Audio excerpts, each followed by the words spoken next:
There you go. So we did a couple interesting things. For right now, we're actually taking out the carrier and the mothership on the multiplayer side, and it's going to replace him with this guy. So he's going to be the new capital ship. Really large, huge, and you can see here another kind of rough concept, really trying to capture the sleek shapes, almost organic shapes of the Protoss. And you can see on the top, it kind of shows a little bit of the weapon system, which is important because, as you see here in the final model, like that energy ball is huge. It really becomes part of the ship itself with the silhouette. It basically launches that thing out and takes out, massive mutas.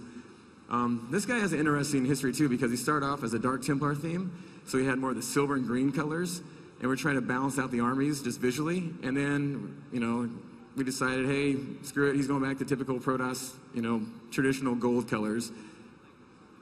And often that happens during development. We'll switch back and forth, test different things out. Here you can see him totally decimate a whole bunch of mutas. Yeah, I love this guy.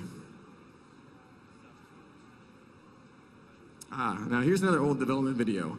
This guy back in the day was called the Star Relic, and it's probably about 3 or 4 years ago. And we just wanted something cool. We didn't know exactly what it did. Just, hey, awesome, robotic, techno-magical looking Protoss thing.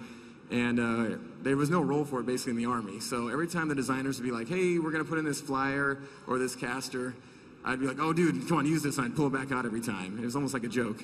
And so finally, there is a role for it as a caster in the Heart of the Swarm expansion.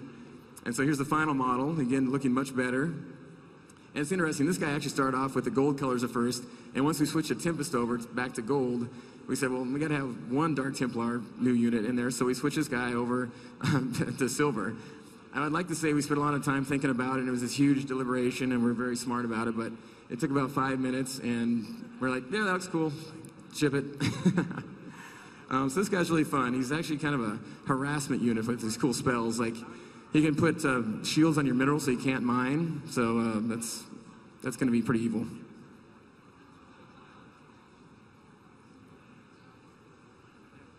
Here we go, the Replicant. This guy is awesome. Again, talking about a very unique silhouette and structure. He goes around the battlefield. He just, it's a robotic unit, so we don't have to worry too much about the cockpit or seating in it or like how it all works. I mean, we try and be somewhat, form follows function, but this guy just looks cool. We're like, screw it, he looks cool, put him in there. Basically, his role is he'll take any other unit he sees on the battlefield and turn into it. So like right here, you can see him stealing the identity of the siege tanks, and he's a permanent siege tank now.